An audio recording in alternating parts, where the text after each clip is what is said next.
कृषक कथा कहतु महिला मान कथा कहतु छात्र छात्री कथा कहतु कौन सेक्शन प्रति नजर नहीं विशेषकर छात्र छात्री माने जो माने पाठ पढ़ुचंती सेमानु किभली सुरक्षा दिया जिवो हॉस्टल मानकरे छात्र छात्री माने किभली भाव सुरक्षित रहिबे सेतिमते सरकार नजर नहीं बेपरुआ भाव चली काहाकू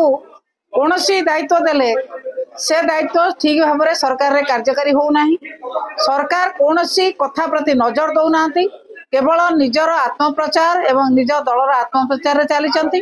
पिला कौटी निखोज हेले पिला कौटी आत्महत्या कले से विषय में सरकार एपर्यंत कौन स्पष्टीकरण दौना तदंत ना चापिकी रही तदंत कौन हो कथा लोकलोचन को आणुना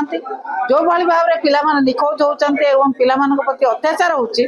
एक निंदाजनक कथा ये कथा को सरकार निश्चित भाव में दृष्टि देवा दरकार ये सरकार ए पर्यंत कौन सेक्शन कार्य को दृष्टि दौना केवल निज प्रचार प्रसार माति।